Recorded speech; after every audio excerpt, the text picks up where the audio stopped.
loves, another video. Welcome back to our channel, Lamlam Glanit Labano. Well, this video mga loves, konting clips lang po. Sa pagbabalik ko sa aking college school, yes, mga loves, dito po ako nag-aral sa school na ito at kukunin ko lang po ang ilang documents para preparasyon sa mga darating na kailangan ko in the next journey.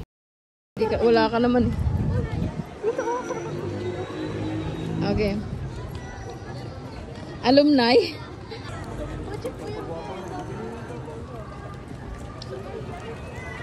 Ganun pa din.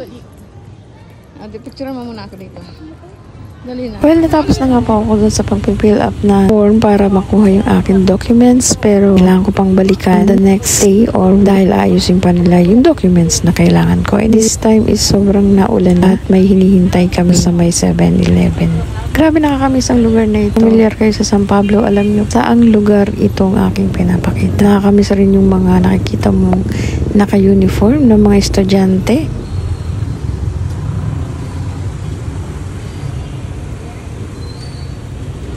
Dumating na nga yung aming hinihintay at nagdiretso nga kami dito sa BIR kasi may ipapa-verify ako kung ako ba'y legit na. At dito nga isa pa sa mga kailangan kong i-verify. At syempre hindi mawawala ang konting catch-up ng mga friends natin sa Pilipinas. Kaya dito na tayo napunta sa kainan ng ating friends and my sister.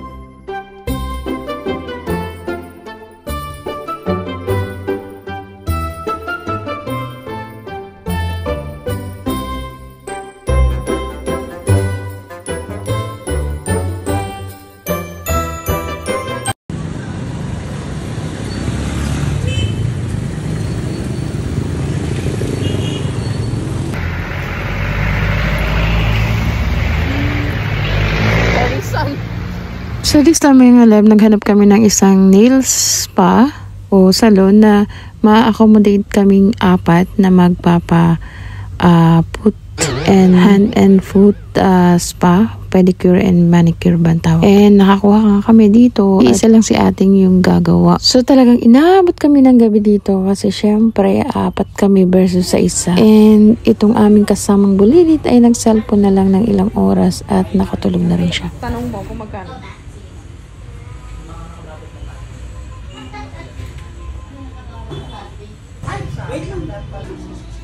Masyado palang alukin ang mga tuhod niyo. Ah?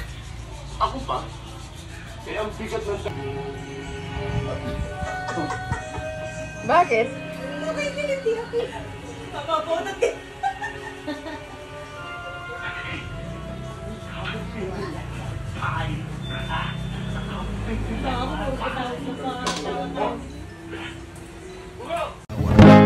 Times late under the moon, and I thank God I'm breathing, and I pray don't take me soon, 'cause I am here for a reason. Sometimes in my tears I drown, but I never let it get me down.